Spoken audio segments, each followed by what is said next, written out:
Bien, hace 8 días, entonces habíamos estado mirando.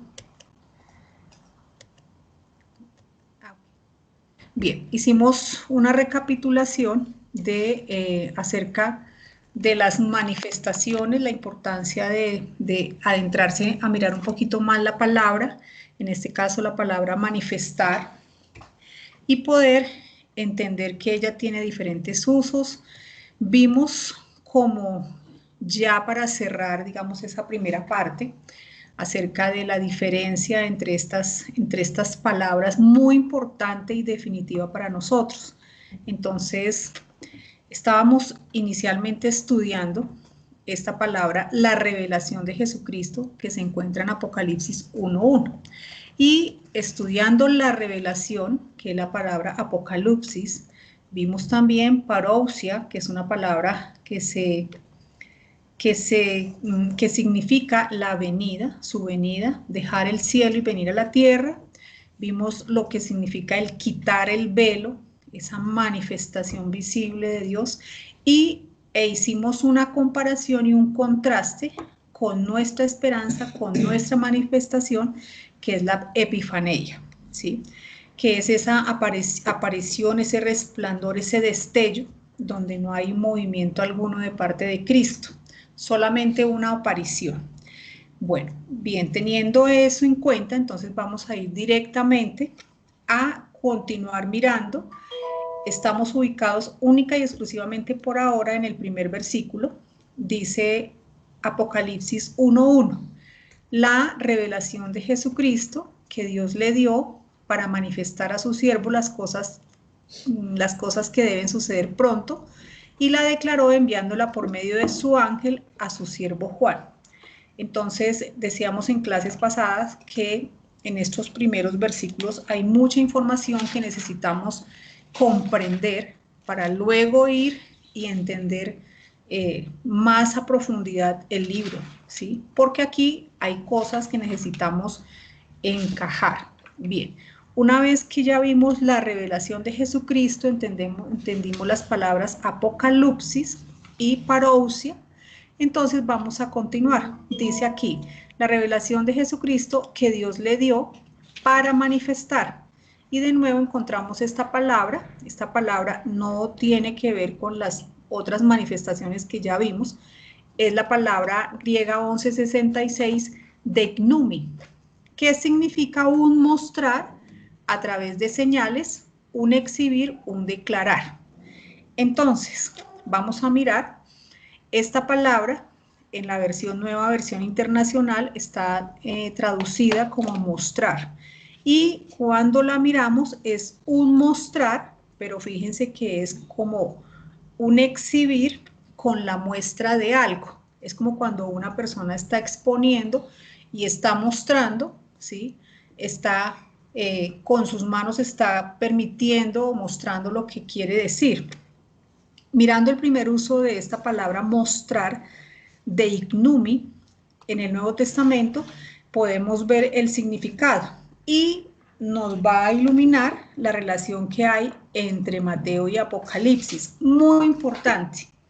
Bien, todo aquello que el Señor Jesucristo rehusó a aceptar de la mano del príncipe de este mundo, nosotros ese versículo lo hemos trabajado desde distintos puntos de vista.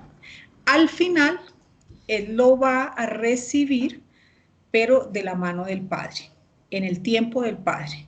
Entonces, este primer uso de la palabra, se me perdió, la palabra deignumi, está en Mateo 4:8 y dice, y otra vez el diablo le mostró y le puso en una montaña muy alta, y le mostró, ¿sí? Diciéndole, mire, todo esto, todo lo que ve, todos los reinos del mundo y la gloria de ellos. Y pues ya nosotros sabemos que después él le pide cuál era su exigencia para darle esta gloria de estos reinos. En Apocalipsis 11:15 dice, los reinos de este mundo han pasado a ser los reinos de nuestro Señor y de su Cristo. Entonces, la importancia de esta palabra es grande. ¿Por qué? Porque vemos cómo relaciona los dos los dos libros, pero además esta palabra vamos a ver que más adelante también está relacionada con señales. Todo el libro de Apocalipsis tiene señales, está declarado por medio de señales. Entonces, dice la revelación de Jesucristo que Dios le dio para manifestar, para mostrar a sus siervos las cosas que deben suceder pronto. Eso era lo que quería mostrar, o eso es lo que Dios quiere mostrar, las cosas que deben suceder pronto.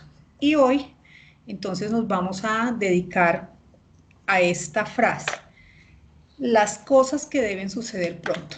Por supuesto, cuando nosotros o alguna persona lee este primer versículo, queda desconcertado. ¿Por qué? Porque le están diciendo que las cosas que va a mostrar el libro por señales, lo que viene, van a suceder muy pronto. Y este pronto es que han pasado 2000 años, ¿sí?, desde que hubo esta confesión y no han sucedido.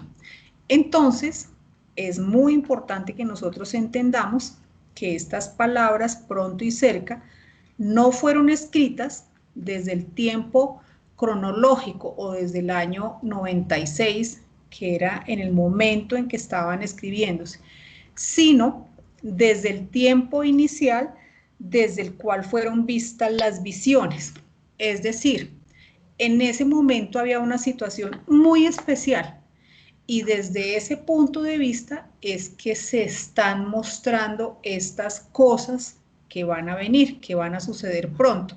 No está hablando del tiempo que ha pasado, sino desde ese punto de vista, Dios le va a mostrar a Juan lo que viene a suceder pronto. Entonces, adentrémonos en esta conexión que hay entre los Hechos y Apocalipsis. Es muy importante que nosotros sepamos que la palabra es una unidad, como ya lo hemos declarado y lo hemos visto en distintas partes. Como tal, las fichas deben encajar. Y aquí vamos a ver qué era lo que estaba sucediendo en Hechos y qué es lo que va a suceder en Apocalipsis y por qué estos dos libros se entrelazan. Y en este caso se van a entrelazar por una frase, las cosas que van a suceder pronto. Entonces voy a irme atrás. Pueden preguntar si hay algo que no entienden porque es muy importante. Bien, ¿cuál es el tiempo de la administración de los Hechos de los Apóstoles? ¿Cuál es ese tiempo? Entonces, ese tiempo es desde el momento que el Señor Jesucristo ascendió a los cielos hasta el rechazo y repudio del repetido llamamiento hecho por Pedro y por Pablo a la nación israelita, rogando que se arrepintiesen. Entonces, el propósito nuestro hoy es que todos tengamos claros, ¿sí?, cuál fue el tiempo de los hechos y qué sucesos importantes marcaron este tiempo y por qué esos hechos o los sucesos se entrelazan con el libro de Apocalipsis, ¿sí? Entonces, es muy importante que en nuestra mente tengamos el tiempo. Entonces, nosotros nos acordamos que el Señor Jesucristo vino, el Señor Jesucristo fue repudiado, no fue aceptado por su pueblo, sino él fue rechazado, latigado, escupido, murió y él estuvo en la tierra, ¿sí?, durante 40 días más después de haber resucitado y él asciende a los cielos. Ahí comienza, en ese momento comienza el libro de Hechos, que se llaman los Hechos de los Apóstoles, y va hasta un rechazo, ¿sí?, hasta un momento donde ese pueblo no se quiere arrepentir. Lo que tenemos que tener claro hoy es de qué no se arrepintieron. Entonces, durante ese lapso de tiempo, Dios habló por medio de los que oyeron al Señor Jesucristo. En este caso, ¿quiénes oyeron al Señor Jesucristo? Los apóstoles. Aquí hablaron los apóstoles, unos tuvieron mayor representación, tuvieron una un papel más importante que otros, pero todos escucharon al Señor Jesucristo. ¿Dónde está registrado esto? En Hebreos 2:3 dice, ¿cómo escaparemos nosotros si descuidamos una salvación tan grande? La cual, habiendo sido anunciada primeramente por el Señor, nos fue confirmada por los que oyeron. Esto que está escrito acá, la idea es que cuando terminemos este pedacito lo entendamos perfectamente, porque ellos dicen que cómo van a escapar, ¿sí? ¿Cómo escaparemos nosotros si descuidamos una salvación tan grande? La cual, habiendo sido anunciada primeramente por el Señor Jesucristo, fue confirmada esa misma salvación por los que oyeron. Entonces, esto es lo que vamos a trabajar hoy y lo vamos a entrelazar con las cosas que han de suceder pronto. Bueno, muy bien. Empecemos.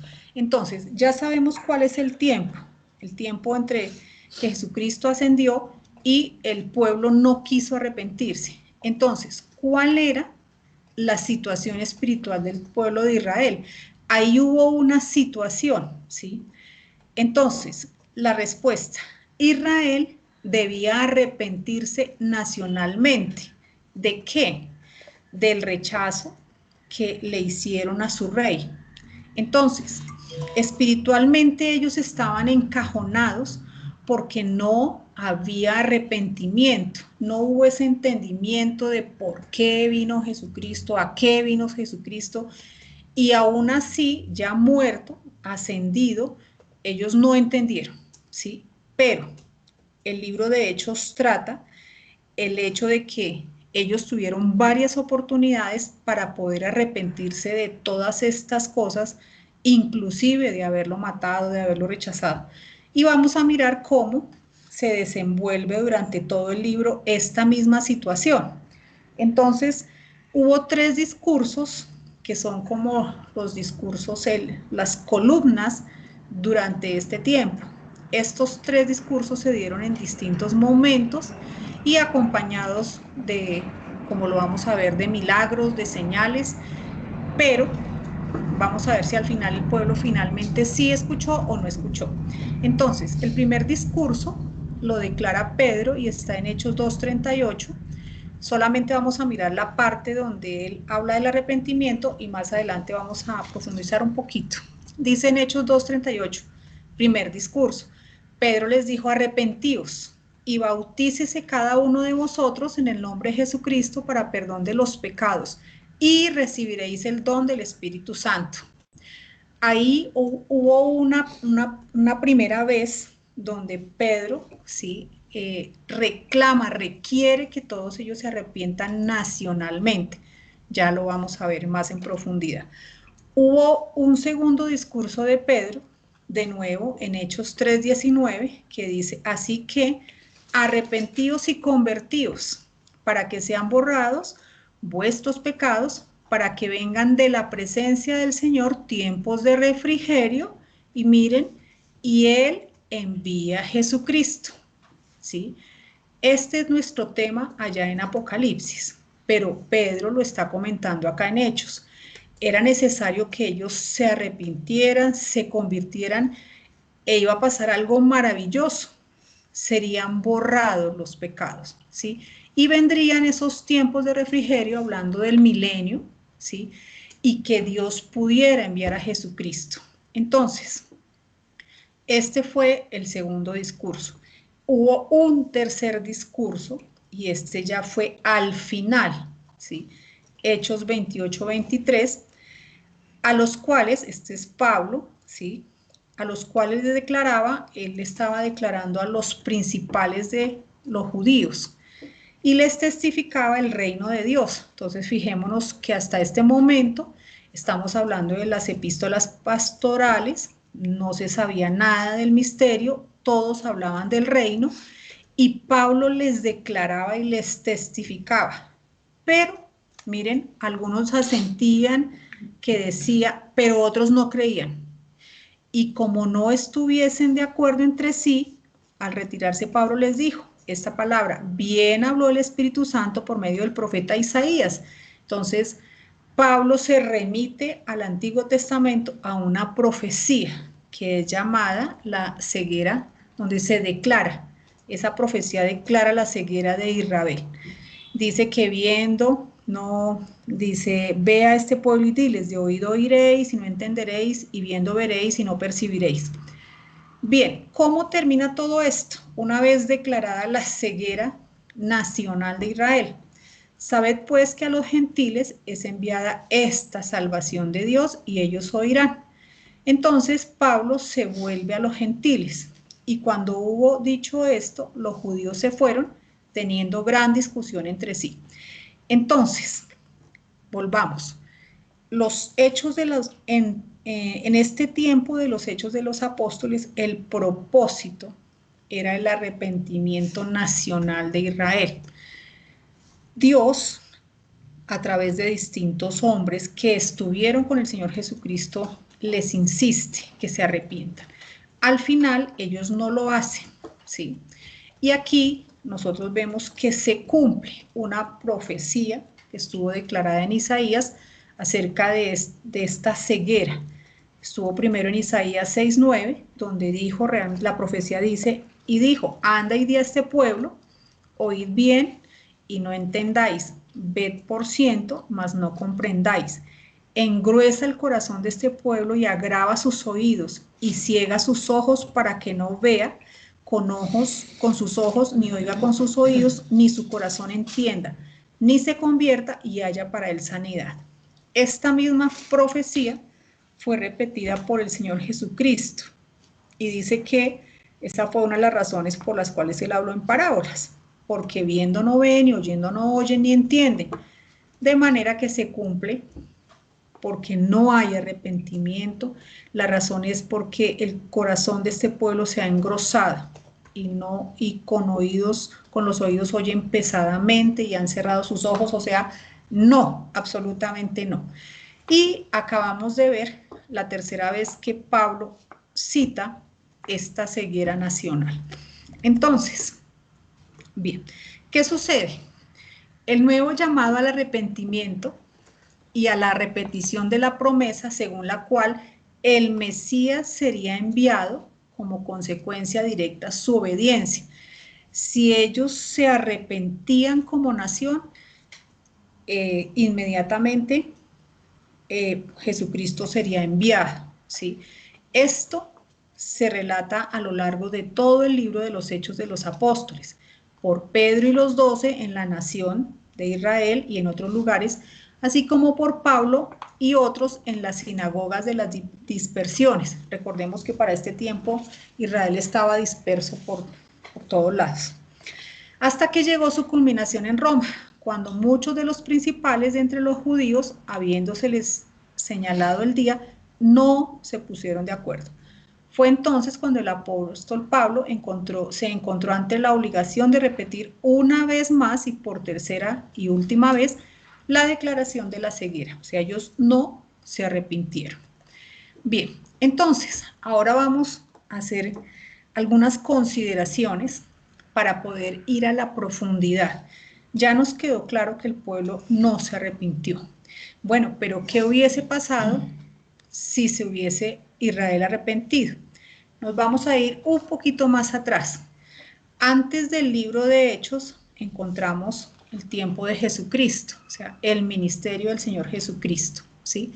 Cuando el mismo Rey de Reyes, el mismo príncipe de la luz estaba acá, el rey, ¿sí? Del reino. Estaba sobre la tierra y él también insistió en que el pueblo se arrepintiese. En ese momento, pues obviamente a él no había padecido y había muerto, pero Israel tenía pecado de atrás. Recordamos la idolatría, ¿se acuerdan? Que ellos no, o sea, ellos no, definitivamente no pudieron llevar a cabo lo que Dios les pedía, ¿sí? Entonces, el mismo Jesucristo, cuando estuvo sobre la tierra, si ellos se hubiesen arrepentido en ese momento, inmediatamente, cuando Jesucristo estaba sobre la tierra, se hubiese podido instaurar el tiempo del reino terrenal, ¿sí? En cada momento estaba disponible. Dice en Marcos 1:15, diciendo, el tiempo se ha cumplido y el reino de Dios se ha acercado. Arrepentíos y creed en el Evangelio. Jesucristo viene algo muy importante que necesitamos entender. Jesucristo habló a esa generación en que vivía, que no vería muerte, ¿sí? A ellos les estaba diciendo que se arrepintieran, que ya el rey estaba sobre la tierra y que muy seguramente muchos no verían la muerte. Dice en Mateo 16:27, porque el Hijo del Hombre vendrá en la gloria, el Hijo del Hombre vendrá en la gloria de su Padre con sus ángeles, y entonces pagará a cada uno conforme a sus obras. De cierto os digo que hay algunos de los que están aquí que no gustarán, que es la palabra griega 1089, heukomai, hacer, probar, catar, o sea, no catarán la muerte, no la probarán, hasta que hayan visto al Hijo del Hombre viniendo en su reino. Bueno, entonces vamos por partes. Jesucristo dice, porque el Hijo del Hombre vendrá en la gloria de su Padre con sus ángeles. Esta palabra vendrá es la palabra melo, que es una palabra que está conjugada en un tiempo presente. Él no les estaba diciendo, mire, arrepiéntanse y yo voy a ver si vengo algo. No, estaba diciendo, y vendrá en la gloria, ¿sí? Es algo que está a punto de suceder, ¿sí? Está listo a. Aquí podemos ver la proximidad, lo que ellos estuvieron tan cerca teniéndolo ahí, de la venida de Cristo en ese momento. Pero me voy a detener en un detalle aquí, porque pues es importante que tengamos las cosas claras. Bien, en este mismo versículo, miren la parte 28, dice, de cierto os digo que hay algunos de los que están aquí que no gustarán la muerte. Bueno, eso está claro. Hasta que hayan visto al Hijo del Hombre viniendo en su reino. Entonces, cuando uno va y mira esa palabra viniendo, que no es la palabra vendrá, que ya hablamos que vendrá, es en presente la palabra melo. Esta palabra viniendo es la palabra griega 2064 erkomai. Ojo, denota tanto un ir como un venir. Entonces, Jesucristo les estaba diciendo que ellos no gustarían la muerte hasta que Él fuera y volviera, ¿sí? En su reino. Quiero detenerme aquí y aclarar, pues, si hay alguien de pronto que no lo tiene claro. Bien, Jesucristo estuvo destinado, fue predestinado desde antes de la fundación del mundo para hacer el pago por el pecado del hombre. No se nos puede olvidar que Jesucristo tenía que padecer y morir, ¿sí? ¿Por qué? Porque Él fue predestinado desde antes de que cualquier creación estuviera allá en esa eternidad, era el pago porque el hombre tuviera libre albedrío. Entonces, al colocarle a esa creación que Dios iba a hacer, ese hombre libre albedrío, muchos de esos hombres que iban a estar, iban a decir, sí, sí quiero pertenecer a la familia de Dios, pero habría otros hombres que de pronto no les interesaban, no querían, no entendieron e iban a decir que no. El hecho de dar ese libre albedrío, Dios de una vez coloca, dispone de su Hijo, por eso Él se encarna, para que aquellos que dijeran no se pudieran arrepentir por medio de la sangre de su Hijo y de nuevo tener la posibilidad de entrar a pertenecer a la familia. Entonces, es muy importante que nosotros sepamos que si Adán y Eva no hubiesen pecado, bueno, no había problema. La siguiente generación, la siguiente. Dios sabía que de pronto más adelante algún hombre decidía no querer pertenecer a su familia. Por eso Jesucristo ya estaba predestinado para hacer el pago por el pecado. Así que los profetas del Antiguo Testamento, por eso pudieron decir que él tenía que padecer, morir y ser resucitado, todo lo que tenía que hacer. Es muy importante que lo entendamos. Miren, acá en Primera de Pedro 1:18 dice: sabiendo que fuiste rescatados de vuestra vana manera de vivir, la cual recibisteis de vuestros padres, no con cosas corruptibles como oro o plata, sino con la sangre preciosa de Cristo, como de un cordero sin mancha y sin contaminación, ya destinado desde antes de la fundación del mundo, pero manifestado en los postreros tiempos por amor de vosotros. En el Antiguo Testamento ya las profecías dejaban ver que efectivamente él iba a padecer. En Isaías 53:10 dice: con todo eso, Jehová quiso quebrantarlo, sujetándole a padecimiento. Cuando haya puesto su vida en expiación por el pecado, verá linaje, vivirá por largos días, y la voluntad de Jehová será en su mano prosperada. Así que Jesucristo ya estuvo destinado. Él debía padecer y morir e ir a la gloria del Padre y volver, ¿sí? Por eso, cuando dos de sus discípulos iban por el camino de Emaús, recuerden que Jesucristo se les une, pero no les permite inicialmente que ellos lo reconocieran, y ellos empiezan a contarle la historia, no se han enterado de lo que sucedió en Jerusalén, y en Lucas 24:26, él les pregunta: ¿no era necesario que el Cristo padeciera estas cosas y que entrara en su gloria? Bueno, yo quiero detenerme acá y hacerles, o sea, preguntarles si esto que yo acabo de explicar está claro, puedo seguir, o hay alguien que necesite más explicación. ¿Está bien? Bueno, ¿sí? Entonces, ¿de qué veníamos hablando? Que Jesucristo les estaba diciendo, ¿sí?, que si se arrepentían en ese momento, entonces él iría, ¿sí?, y luego volvería en gloria con sus ángeles, y todo lo que había sido profetizado continuaría. Pero, pues todos sabemos que no fue así. Entonces, Jesucristo les estaba diciendo que ellos hubiesen podido gustar de la gloria venidera, es decir, de él cuando ya hubiese venido, la situación iba a ser diferente. ¿Por qué? Miren, ¿qué más sucedió en Hechos? Si ellos se hubieran arrepentido, el nuevo pacto, recuerdan que Dios hizo un nuevo pacto porque ya la ley fue abrogada, quedó atrás, y ese nuevo pacto ya había iniciado en la última cena. El nuevo pacto para perdón de pecados, para dar la ley en su mente y escribir en su corazón.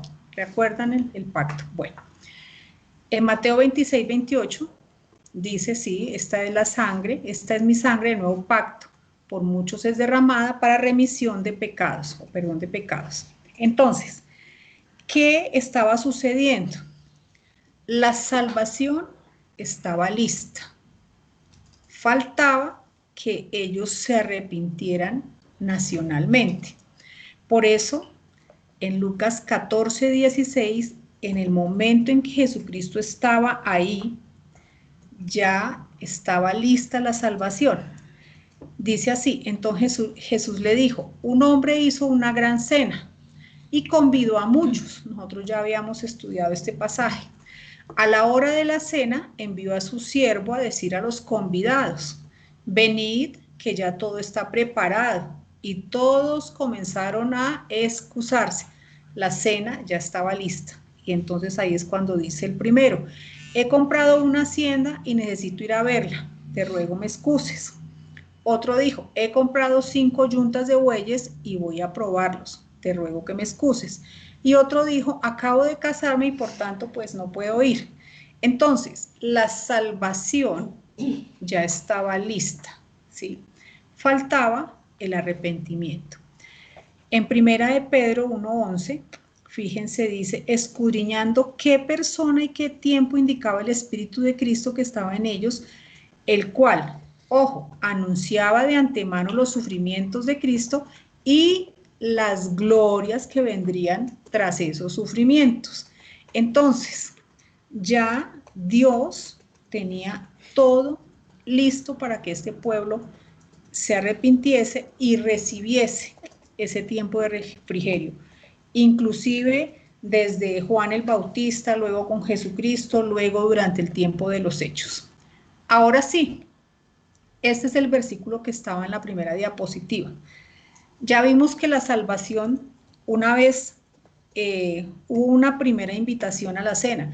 Durante el tiempo de Hechos fue la segunda invitación a los convidados, ¿sí? ¿Cómo escaparemos nosotros si descuidamos una salvación tan grande? Pues ya estaba todo listo, la cual, habiendo sido anunciada primeramente por el Señor, claro, nos fue confirmada por los que oyeron, los apóstoles, ¿sí? Durante el tiempo de los Hechos. Esta era una ofrenda extraordinaria. Había perdón de pecados, ya estaba el nuevo pacto caminando. Era una posibilidad real, inminente e inmediata de la segunda venida de Cristo. Ellos tenían todo a la mano. Faltaba el arrepentimiento nacional. Bien, durante este tiempo de Hechos se empieza a cumplir una profecía muy importante, que es una profecía que está escrita en el libro de Joel. ¿Por qué es tan importante en este momento que estamos viendo? Porque el libro de Joel junta el Antiguo Testamento con una profecía y junta el tiempo de los apóstoles, pero además también el tiempo de Apocalipsis. Bien, dice la profecía en Joel 2:28, y después de esto derramaré mi espíritu sobre toda carne, y profetizarán vuestros hijos y vuestras hijas, vuestros ancianos soñarán sueños, y vuestros jóvenes verán visiones. Y también sobre los siervos y sobre las siervas derramaré mi espíritu en aquellos días. Paro ahí. Esto fue lo que sucedió durante el tiempo de los hechos de los apóstoles. Fíjense que dice en Hechos 2:1, cuando llegó el día de Pentecostés estaban todos unánimes juntos y de repente vino, nosotros creo que no sabemos de memoria esto, y de repente vino del cielo un estruendo como de viento recio que soplaba, el cual llenó toda la casa donde estaban sentados y se les aparecieron lenguas repartidas como de fuego asentándose sobre cada uno de ellos. Y fueron todos llenos del Espíritu Santo y comenzaron a hablar en otras lenguas según el Espíritu les daba que hablasen. Fíjense que en el tiempo de los hechos se empieza a cumplir la profecía de Joel. Pero devolvámonos. Ahora el versículo 30 dice, y daré prodigios en el cielo y en la tierra, sangre y fuego y columnas de humo.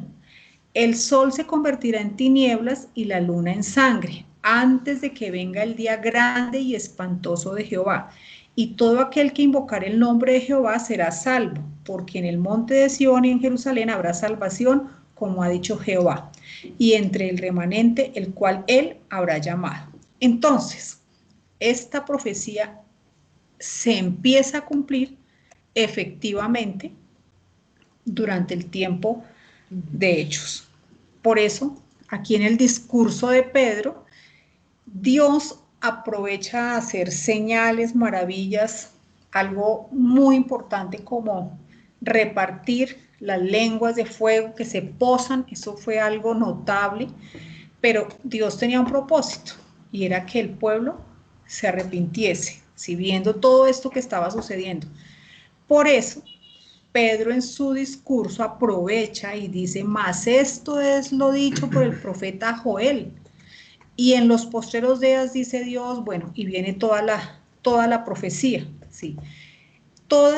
El discurso de Pedro fue refiriéndose a la profecía de Joel. Fíjense que él no dijo nada nuevo, no, a la profecía. Había lo que había predicho que sucedería en el día del Señor. Bien, o sea, durante el tiempo de Apocalipsis. Entonces, continúa el discurso de Pedro. Varones israelitas. Le estaba hablando era a ellos. Oí estas palabras. Y vuelve y les recuerda. Jesús Nazareno, varón aprobado por Dios entre vosotros con maravillas, prodigios y señales que Dios hizo entre vosotros por medio de él, como vosotros mismos sabéis. Es que estamos hablando de que ellos eran los que estaban con Jesucristo viendo, ¿sí?, esa generación. A este Jesús resucitó Dios, de lo cual nosotros somos testigos. Así que, exaltado por la diestra de Dios y habiendo recibido del Padre la promesa del Espíritu Santo, ha derramado esto que vosotros veis y oís. Pedro les dijo, ahí va, arrepentíos y bautícese cada uno de vosotros en el nombre de Jesucristo para perdón de los pecados y recibiréis el don del Espíritu Santo. Entonces, aquel día, ese día de Pentecostés, comenzó como fue profetizado por Joel muchos años antes, con el derramamiento de los dones espirituales y la manifestación de los poderes del Espíritu Santo. Y de haberse arrepentido la nación, los acontecimientos predichos habrían ido sucediendo en el mismo orden, tal como Dios le había dicho a Joel, maravillas en los cielos y señales en la tierra. Ese día hubiesen podido ya arrepentirse y hubiesen empezado todas las cosas que Dios les había preparado. Segundo discurso. Este segundo discurso está enmarcado por un milagro. De nuevo, Dios hace esto con un gran propósito, no solamente de bendecir a esta persona, sino que todo el pueblo vea esto que está sucediendo y que fuera aprovechado para que de una vez se arrepintiese. Bien, todos hemos leído el contexto del hombre que ponían a la puerta a pedir limosna, Hechos 3:2, y era traído un hombre cojo de nacimiento a quien ponían cada día a la puerta del templo, que se llamaba La Hermosa, para que pidiese limosna de los que entraban en el templo. Creo que esto es algo conocido también por acá en Colombia. Cuando vio a Pedro y a Juan que iban a entrar al templo, le rogaba que le diesen limosna. Mas Pedro dijo, no tengo plata ni oro, pero lo que tengo te doy. En el nombre de Jesucristo de Nazaret, levántate y anda. Y tomándole por la mano derecha le levantó, y al momento se le afirmaron los pies y tobillos, y saltando se puso en pie y anduvo, y entró con ellos en el templo, andando y saltando y alabando a Dios. Y todo el pueblo le vio andar y alabar a Dios. Esto debió haber sido algo maravilloso, unos estaban asombrados, otros espantados, en fin, todo esto tenía un propósito, ¿sí? Otra vez, ahí están los contextos, la gente le reconocía, ¿sí? Sabían que él era el que se sentaba a pedir limosna. Bueno, Pedro utiliza de nuevo esto y les dice, bueno, varones israelitas, ¿por qué os maravilláis de estos? ¿O por qué ponéis los ojos en nosotros como si fuera nuestro poder? Y piedad, como si por nuestro poder o piedad hubiésemos hecho andar a este. Mas vosotros negasteis al santo, otra vez les cuenta, y pedisteis que se te diese un homicida, y matasteis al autor de la vida, a quien Dios ha resucitado de los muertos, lo cual nosotros somos testigos, y por la fe en su nombre, a este que vosotros veis y conocéis, le ha confirmado su nombre, y la fe que es por él ha dado a este completa sanidad en presencia de todos vosotros.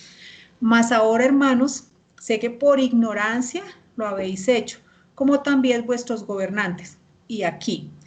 Pero Dios ha cumplido así lo que había antes anunciado por boca de todos sus profetas, allá, Antiguo Testamento, que su Cristo había de padecer.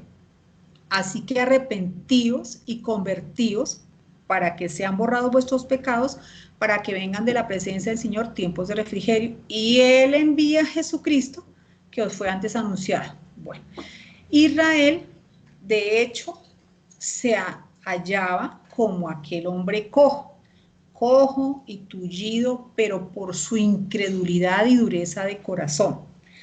Pedro les dice que lo que Dios había hecho por él, por ese cojo, también lo haría por ellos, ¿sí? Aun cuando hubiesen asesinado a su Mesías, estaba Dios dispuesto a limpiarlos, a sanarlos, a liberarlos, ¿sí? De todo lo que habían hecho. Pero no. Entonces, la misericordia de Dios todavía no se había apartado del pueblo de Israel. Por eso les dice a través de Pedro que se arrepientan, que cambien su actitud y se vuelvan a Dios. Si así lo hiciesen, sus pecados serían olvidados, borrados, aun cuando habían asesinado a su Mesías, entonces habría sucedido lo esperado, que Cristo hubiese sido enviado para ellos. Bien, el último llamado, ya lo hemos leído, el apóstol Pablo, de nuevo, congrega a los principales, los cita y no se arrepiente. Entonces, ya vimos que se cumplió la ceguera espiritual, queda en suspenso, ¿sí? ¿Qué estaba sucediendo en los cielos? Hasta este momento, desde que ascendió hasta Hechos 28, que Pablo hace el último intento a ver si se arrepiente, el Señor Jesucristo estaba de pie, esperando el arrepentimiento de su pueblo, estaba de pie listo a venir. Santiago 5:9, hermanos, no os quejéis unos contra otros para que no seáis condenados. He aquí el juez, Jesucristo, está delante de la puerta. Porque el Señor no se había sentado todavía, sino que se hallaba como lo vio Esteban. Recordemos, bueno, ahí hay otro aspecto, pero no lo voy a trabajar hoy, y es que ya venían unos juicios. Recordemos que Esteban fue apedreado, ¿se acuerdan? Entonces, y él les dice, Padre, no les tengas en cuenta este pecado. Dice en Hechos 7:55, pero Esteban, lleno del Espíritu Santo, puesto los ojos en el cielo, vio la gloria de Dios y a Jesús que estaba a la diestra de Dios. Fíjese que no dice que estaba sentado, sino que estaba a la diestra. Y dijo, he aquí veo los cielos abiertos y al Hijo del Hombre que está a la diestra.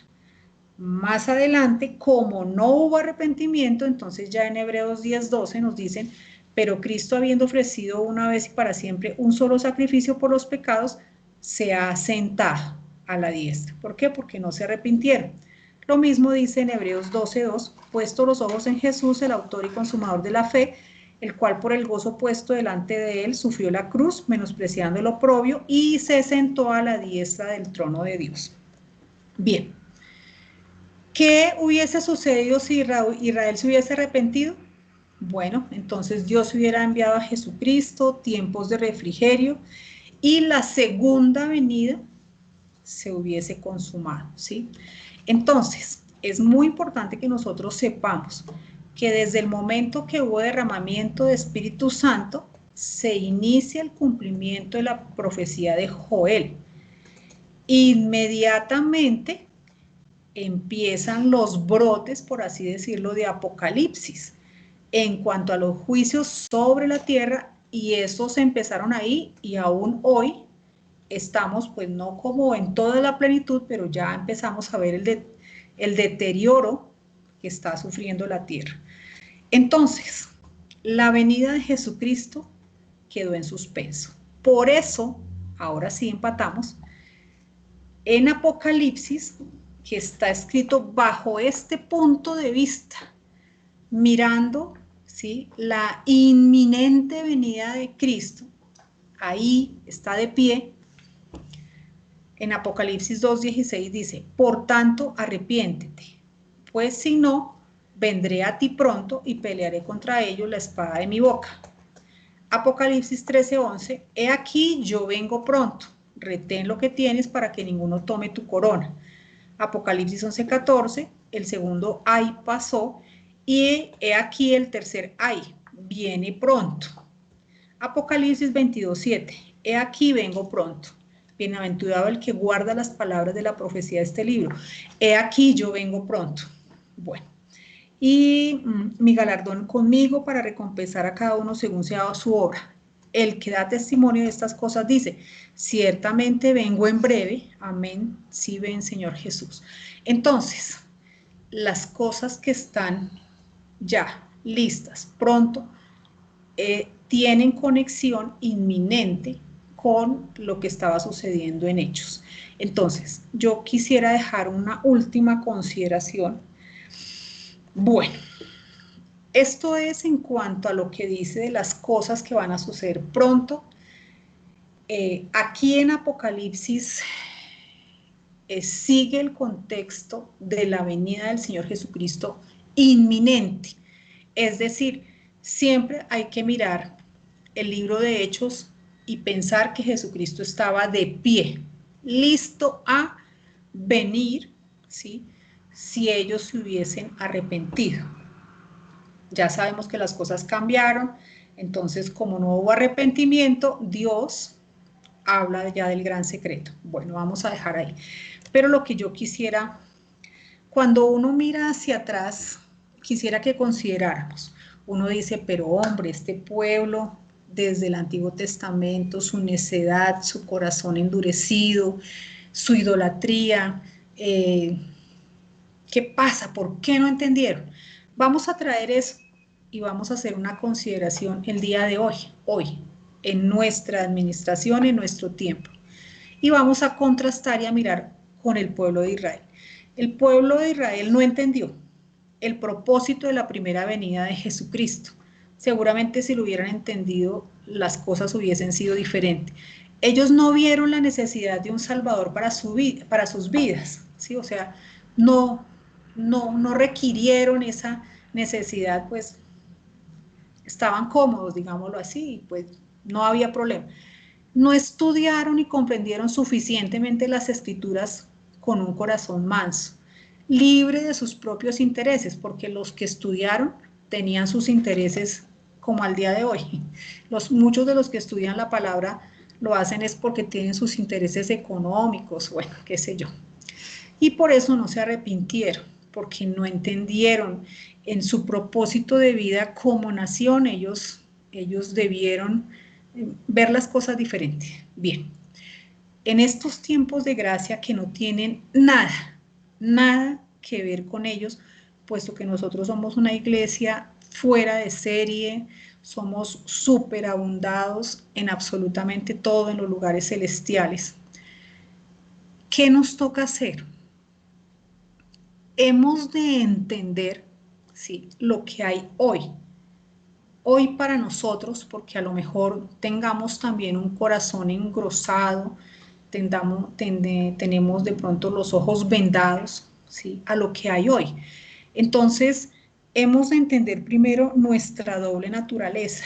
Eso es algo, mejor dicho, fundamental.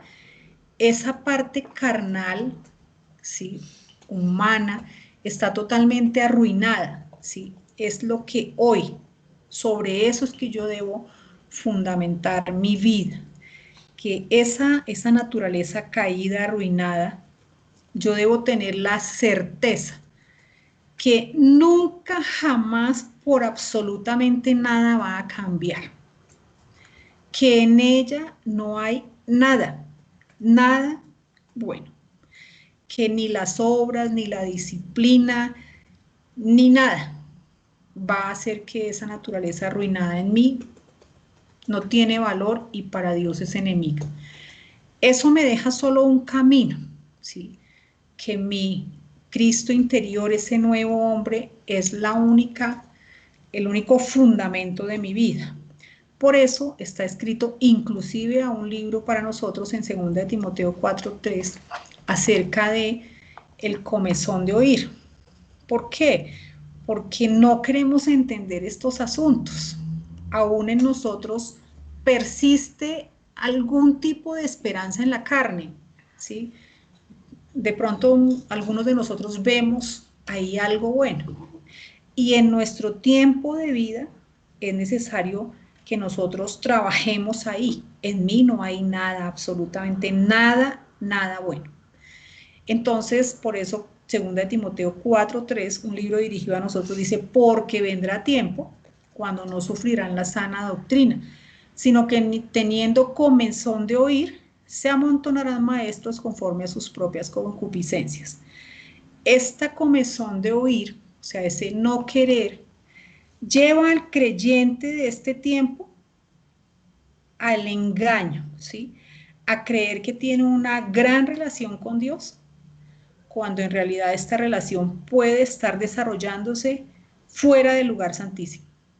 Entonces, para que nosotros no miremos a Israel, pues solamente desde el punto de vista que ellos, bueno, pero nosotros hoy tenemos una oportunidad maravillosa y es la de entender que tenemos un lugar que Dios nos tiene ahí listo para tener una relación desde ahí y que no debemos desperdiciar el tiempo tratando de tener la relación con Dios ni desde el lugar santo y mucho menos desde el atrio, ¿sí?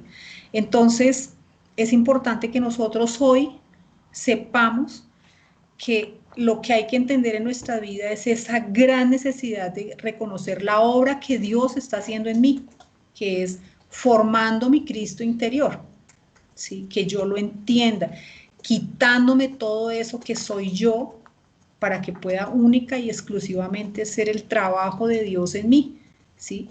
Desechar toda la obra de la carne para que yo pueda fortalecer mi comunión. Entonces deseaba dejar esto para que no, uno siempre mira la paja en la viga en el ojo ajeno.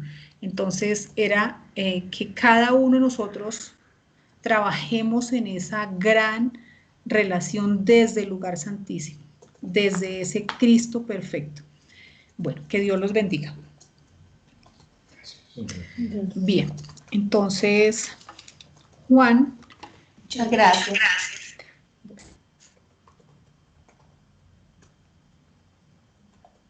Complemento, Sarita, Juan. Sí. Uy, qué bueno, porque yo sé que es mucha información y es toda la semana estaba pensando cómo hacerlo claro. Y la verdad es que cuando nuestro Padre nos lo explica, yo siempre digo que va siendo como un cuadro oscuro en que se van iluminando los rincones del cuadro y vamos viendo el cuadro en su totalidad y se hace cada vez más claro y más sencillo. Esta unidad que ha explicado Amparo es maravillosa verla, es maravilloso, esto es todo lo que iría a ocurrir. De ahí que se llame el gran secreto. Tú imagínate, ese era el proyecto de Dios. O sea, si Israel no se arrepiente, ¿qué va a ocurrir? Nadie lo sabía,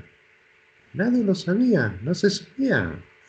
Y es en ese momento entonces que Dios le revela el gran secreto, lo primero que se perdió en la iglesia. Es impresionante.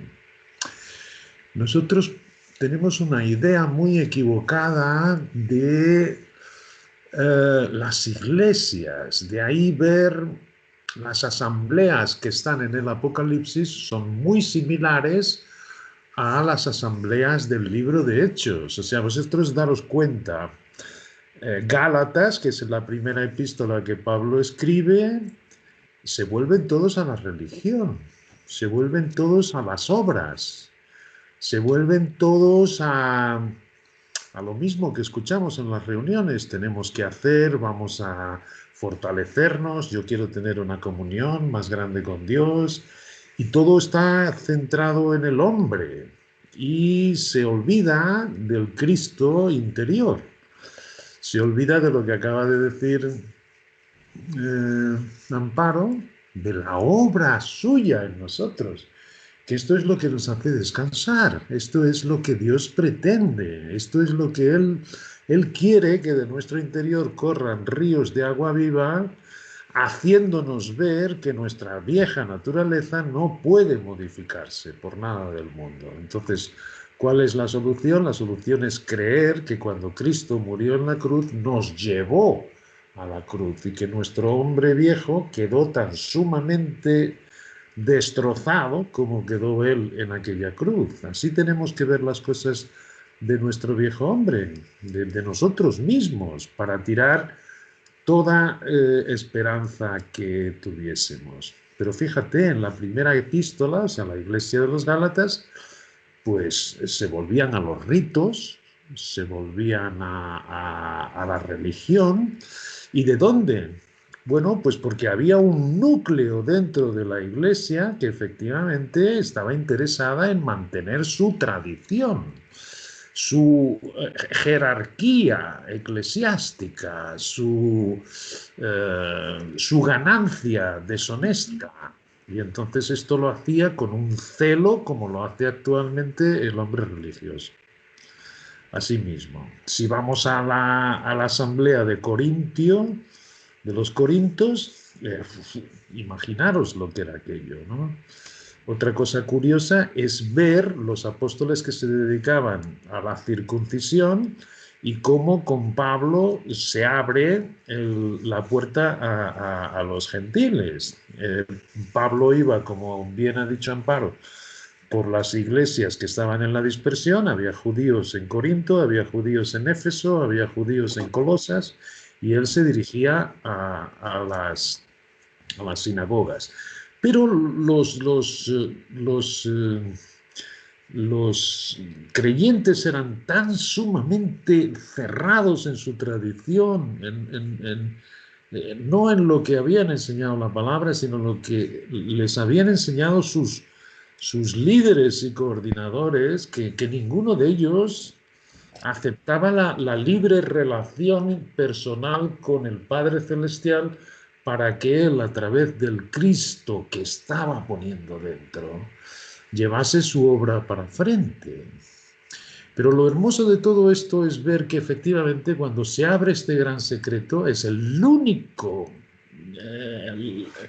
la única administración de Dios en que se nos dice que si vosotros ya habéis resucitado, buscad las cosas de arriba donde está vuestra verdadera vida. Esto no acontece en ninguna epístola de Pablo escrita en los libros de Hechos. Está escrita una vez que da el gran secreto. Por tanto, a nosotros nos quita Dios del medio y desde aquí vemos la unidad que ha estado declarando Amparo. Y si tú ahora, antes mismo de ir hasta los profetas del Antiguo Testamento, que también vemos toda la unidad que traen sus profecías con lo que iría a ocurrir, con que Israel iría a repudiar a su rey de reyes, que luego sería otra vez convidado a arrepentirse y que se iría a dar, por tanto, la ceguera. Pero una cosa que tiene que suceder es lo que no sucedió en el día de Pentecostés, lo que no sucedió en los Hechos. O sea, tiene que venir todo aquella parte de la profecía de Joel que no se cumplió. O sea, se paró ahí, se quedó cortado, está solo por una coma, sin embargo se cortó. Se han pasado estos 2000 años en que nosotros estamos en los lugares celestiales viéndolo, y ahora la obra de Cristo nos muestra toda su obra completa. Y lo que ahí viene son las maravillas y señales en el cielo. En el cielo. Es decir, allí es donde va a dar comienzo. Las cosas que se cumplieron en Pentecostés fue hasta la mitad. Una vez que Israel no se arrepintió, se puso en intervalo. Pero ahora vienen las del cielo. Y ciertamente cuando él dice sube aquí arriba, tú, porque a ti te he puesto aquí arriba, tú eres el que has cogido el gran secreto, tú fuiste escogido antes de la fundación del mundo, tú por tanto elévate aquí arriba, y esto es todo por la fe, porque es Cristo, ¿entiendes? Donde está tu verdadera vida, y te voy a mostrar qué es lo que va a suceder. Si con este espíritu nosotros ahora vemos lo que viene en Apocalipsis, es sencillísimo de entender. No porque podamos sencillísimo en el sentido de que vamos a ver estas cosas. Si en el libro, de hecho, ocurrieron cosas maravillosas hasta la mitad de la profecía de Joel, imaginaros lo que ahí viene. Porque no van a ser maravillas y señales en la tierra solamente las que aparezcan, sino maravillas en el cielo. Y tú dices, siéntate aquí conmigo que yo te lo mostraré. Me gustaría solamente leeros con vosotros los primeros versículos de Apocalipsis para hacernos una idea. Porque efectivamente cuando yo leía esto, y recuerdo con Sara, le decía, yo no sé qué nos pide Dios, que miremos para arriba. Yo no sé, no entiendo qué es esto, qué es lo que yo puedo ver. Y fíjate esto, en fin, manteniéndonos con nuestro Padre Celestial, dejando que Él acabe su obra. El otro día escuchamos que no debemos escuchar, no debemos ir a procura de los símbolos, explicaciones en nuestras interpretaciones, o lo que le parezcan a las personas, sino que sus símbolos tienen que estar explicados en la palabra.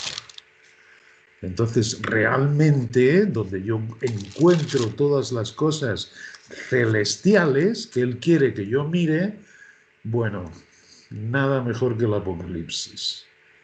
Porque sí que vamos a ver cosas tan grandes, tan enormes, que el hablar en lenguas, el resucitar de los muertos, se quedan en un plano inferior a lo que realmente va a ocurrir en los celestiales, y lo cual tenemos que verlo todo sentado en donde está nuestra verdadera vida con Cristo. Entonces, si lo leemos así, efectivamente, dice la revelación de Jesucristo, que es el Apocalipsis, que Dios le dio para manifestar a sus siervos las cosas que deben suceder pronto, ¿ok? Como estaba escrito en esa unidad que estaba escribiendo, van a ocurrir pronto. Cuando de este punto de tiempo comienzo serán 7 años, por eso es pronto, ¿ok? Y todo lo que aquí en este libro nos dice es lo que va a suceder pronto hasta esa venida parousia, la aparición personal del Señor Jesucristo. Y acordaros que Él viene como Rey de Reyes. Otra cosa que no han entendido en Apocalipsis las personas es que piensan que va a venir con su cuerpo de humillación. No, va a venir con su gloria, como ha explicado Amparo. Va a venir con millones de ángeles. O sea, va a venir con un cuerpo celestial. De ahí que cuando veamos ahora la descripción que hace del Hijo del Hombre Juan, nosotros digamos, no entiendo nada de esto. Lo entiende porque es ciertamente maravillosa su presencia. Es ciertamente una figura increíble, llena de poder, por todos lados. Y esto es lo que dice, por tanto, para manifestar las cosas que deben suceder pronto, y las declaró enviándola por medio de un ángel a su siervo Juan. Y esto dijimos el otro día, que es porque los ángeles aquí comienzan a ser prominentes, es decir, son de los celestiales. Y esto va a ser, en estos 7 años, hasta su venida, una intervención angelical. Muchas de las cosas que vamos a leer son las intervenciones angelicales que se van a suceder, una detrás de otra. Y dice que ha dado testimonio, su siervo Juan, de la palabra de Dios y del testimonio de Jesucristo y de todas las cosas que ha visto.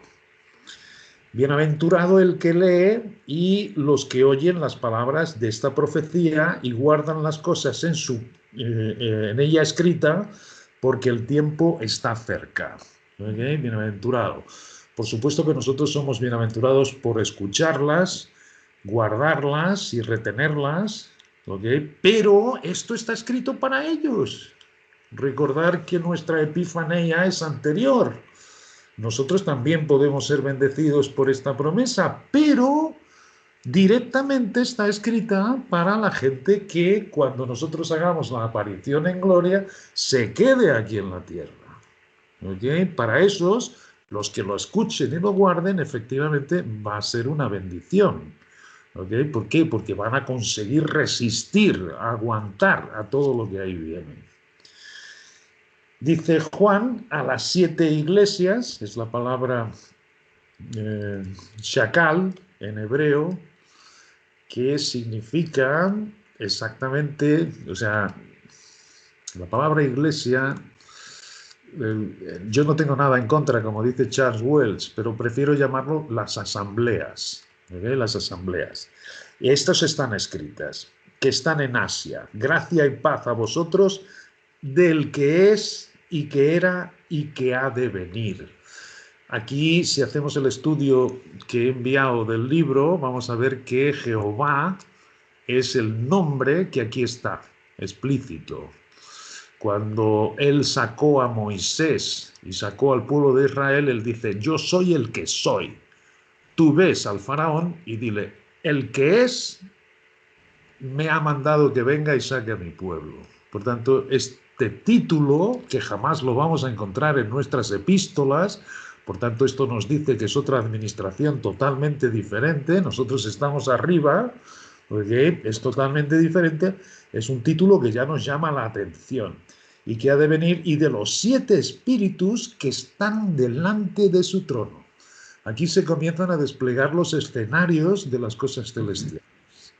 La mayor parte de los cristianos piensan que el cielo es un sitio aburrido, que no pasa nada y que aquello que vamos a hacer allí, vamos a estar todo el día cantando con una lira, en fin. No, fíjate, aquí podemos observar, hay tronos, hay reyes, hay espíritus, ¿okay? Son los 7 que están, estos son los primeros que aparecen en su trono, y de Jesucristo, el testigo fiel, el primogénito de los muertos. Aquí estamos viendo un montón de títulos de Jesucristo que debería ser hecho una lista, porque cada uno de estos títulos es un símbolo y tiene muchísima representación por detrás. Y el soberano de los reyes de la tierra. Fíjate, otra vez te vuelvo a repetir que nunca más va a volver con su cuerpo de humillación. No, él cuando oró al Padre, cuando sabía que iba a entregar en sacrificio su cuerpo, dijo, Padre, recíbeme en la gloria que yo tuve contigo en el principio. Y nunca más va a humillarse.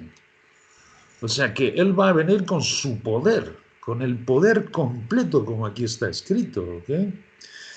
Él va a venir como rey de reyes y señor de señores, al que nos amó y nos lavó de nuestros pecados con su sangre, y nos hizo reyes y sacerdotes. Esto es maravilloso. O sea, estas son las promesas que aquí hay para los que resistan hasta el final. Esto es. Por eso dice, bienaventurado el que lea, y el que entienda, y el que guarde las palabras de esta profecía. ¿Por qué? Porque van a ser reyes en el reino del milenio. Van a ser reyes y sacerdotes en el reino del milenio.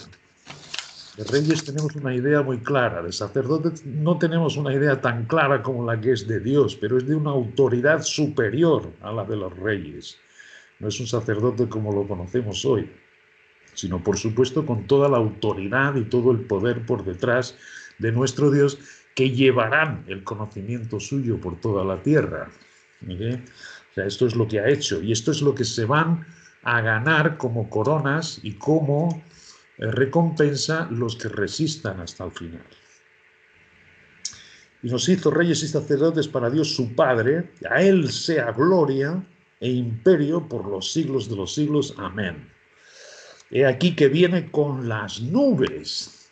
Y esto es interesante, porque si vemos, Pablo está hablando de recibir al Señor en las nubes, ¿no? Él esto ya es en su descenso, como decía, la diferencia que había de la palabra parusia, ¿okay? De Epifania. Epifania es, no necesita moverse de su sitio, es un destello, es una aparición en gloria, cuando dice que nosotros seremos allí aparecidos.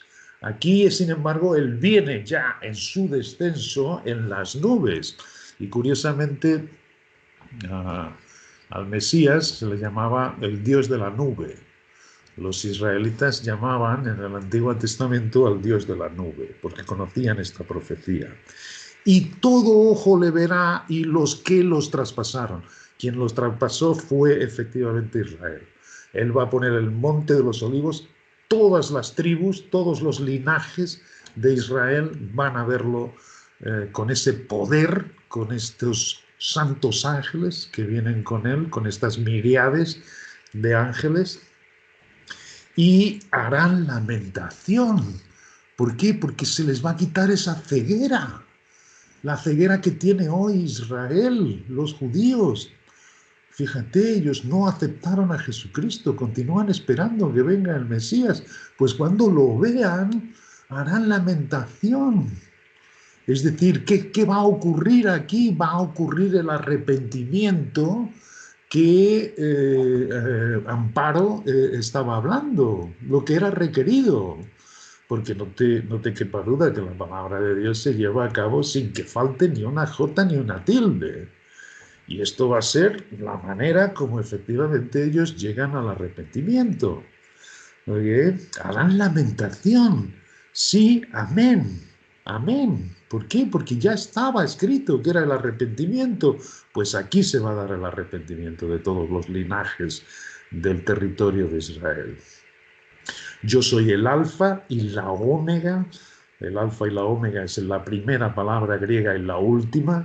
Y esto está hablando de Jesucristo, por tanto está hablando de su gloria que tenía ya con Dios. Yo soy el alfa y la omega, yo soy el principio y el fin. Yo soy Cristo, yo soy el mismo que vosotros crucificasteis, pero con otro poder, efectivamente. Principio y fin, dice el Señor, el que es y que era y que ha de venir, el Todopoderoso. Y si tú lees esto, se está refiriendo a Jesucristo. ¿Cómo no vamos a tener la deidad del Hijo? ¿Cómo no vamos a tenerlo claro en nuestros corazones? Leerlo, porque fíjate, el Todopoderoso, soy yo, es el Señor, pero en su cuerpo de gloria, diferente. Yo, Juan, vuestro hermano y copartícipe, ahora aquí cambia, aquí en una estructura del Apocalipsis vemos que nos va a explicar qué es lo que hacía en la isla de Patmos y nos dice que estaba allí en la isla llamada de Patmos por causa de la palabra de Dios y el testimonio de Jesucristo. Yo estaba en el Espíritu en el día del Señor y oí por detrás una gran voz como de trompeta. Aquí comienzan las definiciones del cuerpo de gloria del Hijo del Hombre. Que fijaros que nada tiene que ver con el de su humillación que llegó a la tierra por primera vez. El que decía, yo soy el alfa y la omega. Y era como de trompeta, no era una voz mansa y no era de humillación, sino era de autoridad completa y total. El primero y el último. Escribe en el libro lo que ves y envía a las 7 iglesias que están en Asia. A Éfeso, Esmirna, Pérgamo, Tiátira, Sardis, Filadelfia y Laodicea. Y me volví para ver que hablaba conmigo y vuelto vi 7 candeleros de oro. Aquí comienzan los símbolos, la palabra mostrar a través de símbolos. ¿Vamos a hacer interpretaciones ahora de lo que son los candeleros? No, vio. Nosotros simplemente vemos los candeleros que él vio. No decimos qué significan para nada. Todo esto lo tiene que explicar el libro. O todo esto lo ha tenido que explicar en los profetas anteriores o en los apóstoles de la circuncisión o entonces en los apóstoles como Bernabé y Pablo que se dedicaron a la incircuncisión. Pero tiene que estar explicado. ¿Ok? Candeleros de oro. Y en medio de los 7 candeleros a uno semejante al Hijo del Hombre. Dice semejante. ¿Y por qué dice semejante? Porque él se dio cuenta que era el Hijo del Hombre, pero esta vez vestido de una ropa que llegaba hasta los pies. El ropaje representa la autoridad. Es como en la forma militar también el ropaje militar, tiene sus galones, tiene sus medallas, tiene, en fin, lo que le dice, si, cuál es tu estatuto. La ropa siempre representa y simboliza autoridad. Y esta ropa y esa autoridad era hasta los pies, hasta los pies. Así es como dice. Y ceñido por el pecho con un cinto de oro. Este cinto de oro, yo os estoy diciendo los símbolos porque los conozco una vez que he estudiado muchísimo todo el libro del Apocalipsis que os he enviado, pero el cinto de oro en el pectoral tiene que ver con la indumentaria del sacerdote. En el libro de cuando se instituyeron los sacerdotes, ellos tenían un pectoral de oro y todas estas cosas decían respecto a la autoridad que conllevaba. Bueno, pues él tiene aquí el ropaje del rey y tiene el del sacerdote. Él es el que es el primero y el último. Él es el alfa, el omega. Él es el todopoderoso. Y así viene, así es como lo vio, vestido con una ropa y el cinto de oro. Su cabeza y sus cabellos eran blancos como blanca lana, como nieve, y sus ojos como llama de fuego. ¿Ves que no tiene nada que ver con un niño que vino en un pesebre? Y fíjate, su precursor fue uno que se vestía de pelo de camello. De tal forma se humilló a sí mismo para hacer la redención de cada uno de nosotros. Pero ¿por qué no se entiende el Apocalipsis? Porque no entendemos que aquí ya dejó de ser su cuerpo de humillación. Él tomó consigo el cuerpo de gloria. Y entonces vemos que efectivamente el blanco de sus cabellos tiene que ver con anciano, pero el anciano no de días. El anciano de días, que también tiene ese título, no es por su vejez, es por su sabiduría. Y el blanco aparece en el Apocalipsis, el color blanco, muchísimo más que en cualquier otro libro de la Biblia.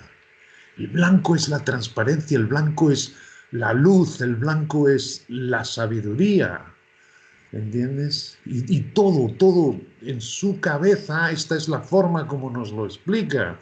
Pero efectivamente en otros pasajes de la palabra vamos viendo cómo se comporta el blanco para la luz, cómo se comporta el blanco para la sabiduría, y nosotros no damos interpretación privada. Pero fijaros bien cómo es de hermoso y de poderoso el aspecto que él realmente tiene, y lo que él dice: súbete aquí arriba y comienza a ver las cosas celestiales. O sea, que nosotros, esto es lo que estamos viendo, la imagen de las cosas celestiales. Sus cabellos eran blancos como blanca lana, como nieve, sus ojos como llama de fuego. Fíjate, o sea, como llama de fuego. ¿Qué es lo? Solo pensando qué versículos os vienen a la mente en la palabra sobre el fuego. Pues recuerdo que la palabra dice que es como un fuego, la palabra es como refinada en un horno de fuego, recalentada 7 veces. Curiosamente son las mismas palabras que como recalentó el rey Nabucodonosor el horno donde metió a Sadraca, Mesac y Abednego. Pero también tenemos de la parte de Dios 7 fuegos que purifica todo lo que sale de sus ojos, lo limpia. O sea, hace el fulgor del fuego en cuanto a purificación. Por supuesto que todo esto tiene muchísimo más simbología. Todo esto tiene en la palabra, podemos ir, y esto es lo que hace ese libro que os envié, ir para ver los símbolos explicados de lo que aquí cada uno de estos atuendos está diciendo. ¿Vale? Tenía en su diestra 7 estrellas, en su diestra 7 estrellas, de su boca salía una espada aguda de 2 filos. Nos puede parecer, uy, qué cosas de la boca. Pues sí, de su boca salía una espada aguda de 2 filos. Y cuando recordamos que su palabra es una espada aguda de dos filos, entonces sabemos que lo que Él dice es palabra. Lo que ha hecho en palabra ha sido la creación toda. Él dijo y fue. Él dijo y creó. Este poder en su boca, esta es la espada de dos filos que Él tenía. ¿Okay? Esta es una de sus simbologías. Cuando le vi, dice el versículo 17, caí como muerto. Y esto es ciertamente lo que va a ocurrirle a Israel en su lamentación. Cuando lo vean, se van a caer a sus pies. ¿Por qué? Porque esto es gloria. Esta es la tal gloria que Él dijo que volvió a retomar cuando Él ascendió a los cielos. Padre, que yo tenga la misma gloria que tuve contigo desde el principio. O sea que Él se humilló a sí mismo, se desdobló, Padre, Hijo y Espíritu. Al Hijo lo hizo un poco menor que los ángeles, tomó la forma de un hombre y en la forma de hombre fue un siervo de lo más bajo, hasta llegar a morir en una cruz. Y estos fueron los 7 pasos que Él fue dando en su humillación. Y cuando las cosas fue resucitado en su poder, los 7 pasos que dio hasta otra vez recoger su propia gloria que Él tenía con su Padre, con el Padre. ¿Y por qué hizo todo esto? Para nuestra redención y para que nosotros comprendiésemos aquello que de otra manera sería incomprensible. De ahí lo estúpido que es que nosotros queramos alcanzar alguna gloria por nuestras obras o justificarnos por nuestras obras. No. Dios ama a los pecadores, convictos, pero detesta a los pecadores fingidos. Por eso es que dice que aquel que dice que no tiene pecado se engaña a sí mismo y le llama mentiroso. ¿Y qué es lo que hacen los religiosos? No, yo voy a hacer esto, voy a ser cada vez mejor, voy a amar más, ya no voy a hacer esto, no voy a hacer lo otro. Y piensan que esta es la vía. Si esa fuese la vía, ¿para qué tuvo que humillarse nuestro Dios y Padre en Jesucristo hasta lo más bajo? No. O sea, comprendemos ahora el ser que nosotros tenemos dentro, que por supuesto es el mismo, pero aquí dice semejante, porque ya no viene en su cuerpo de humillación, ya viene en su cuerpo de gloria. Si leemos así las Escrituras, comienzan a entenderse, comienzan a abrirse los escenarios, comienzan a verse las asambleas, el problema que hay en las asambleas. Por dentro de las asambleas vemos lo parecido que es con el libro de Judas, que está aquí al lado, justo al lado, y esto fue escrito antes del Apocalipsis, y sin embargo él ya habla de Balaam y habla de, en el seno de las iglesias, lo que va a haber. Vamos, entonces el Apocalipsis nos va a mostrar cuál era la atmósfera en estas asambleas. Y es por dentro, los enemigos están por dentro de la iglesia.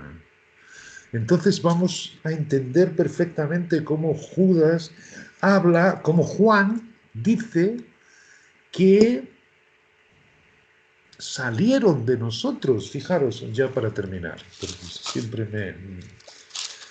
me pongo a hablar y luego ya. Pero iros a Primera de Juan, solo para terminar. Esto está escrito antes que escribiese el Apocalipsis, en el versículo 2:18. Dice, hijitos, ya es el último tiempo. Esto es la tal unidad que ha enseñado tan maravillosamente Amparo y que nosotros vemos desde aquí arriba en este intervalo que se ha dado, pero que acaba, que acaba, este intervalo acaba.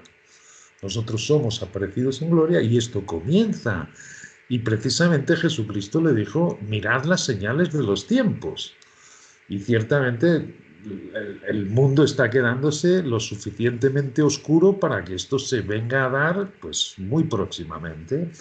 Por tanto, este es el reatar, como decía Amparo, del libro de Hechos. Hijitos, ya es el último tiempo, y según vosotros oísteis que el anticristo viene, así ahora han surgido muchos anticristos.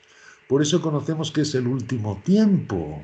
Fíjate, salieron de nosotros. Nosotros leemos, parece que los enemigos de la iglesia son los incrédulos. No, Dios nunca ha escrito nada para los incrédulos. Esto lo escribe para nosotros. Todo esto ha salido y va a salir de la iglesia, de las asambleas. De ahí que estés siempre repitiendo, estar firmes. Vosotros estar firmes en la libertad con que Cristo os hizo libres. Vosotros tenéis que estar firmes efectivamente en la nueva creación que yo os he puesto dentro. Ese es el que hace la obra. Descansad, dejar el muerto fuera. Además te digo una cosa, o sea, es que el muerto no desaparece para desgracia nuestra, hasta que nos vayamos al polvo o aparezcamos con él en gloria, vamos a tener que cargar con esto. Por eso dice Pablo, miserable de mí, ¿quién me librará de este cuerpo de muerte?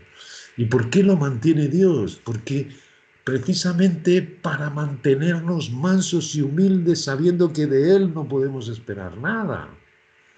Queremos hacerlo, nos gustaría hacerlo, pero como dice Pablo en Romanos, el querer hacer está en mí, pero el hacerlo, no. Y la ley es buena, es justa, es santa, pero yo soy el inadecuado.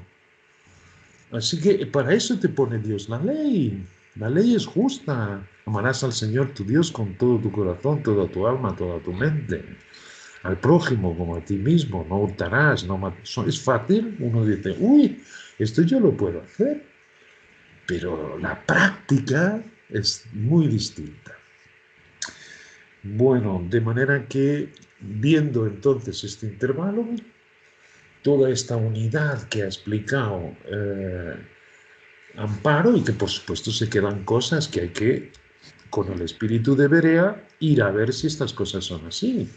Pero mirad la unidad del libro, mirad todo. Solo el gran secreto ha hecho con que no se entiendan las cosas. Como dice Jesucristo, que hay algunos de los que están aquí que no verán la muerte. ¿Por qué? Porque Él está llevando al arrepentimiento a Israel. Entonces sabía que todo se daría perfectamente. Las señales en los cielos, la caída de las estrellas, la caída, yo no digo que a la tierra, por supuesto, sino que, pero sí, o sea, se desconjuntaría el universo, porque como hemos hablado en otras veces, y aquí está escrito en el Apocalipsis, hay que limpiar el cielo, hay que limpiar la parte del cielo que se quedó maldita. Todo esto cae a la tierra, ¿okay? Ahí a haber hecatombes, terremotos, cantidad de cosas, pero todo en 7 años, es decir, y esto es para lo que se escribe el Apocalipsis. Para que los creyentes, los que escuchen realmente, los que tengan oídos de oír, se mantengan firmes. ¿Por qué? Porque reinarán con Cristo y porque serán reyes y sacerdotes en el reino del milenio. Nosotros tenemos una esperanza totalmente distinta. Pero la cuestión de las coronas y las recompensas también está escrita para nosotros. No esta del Apocalipsis, pero tenemos nuestras propias recompensas y coronas manteniéndonos fieles en la esperanza. Acabar la carrera, guardar la fe y Dios mantiene sus coronas que también reservó para nosotros.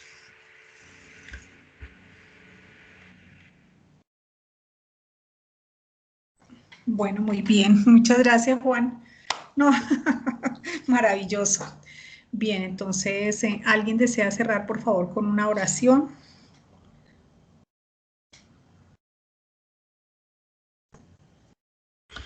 Pues sí, padre. Muchísimas gracias por mostrar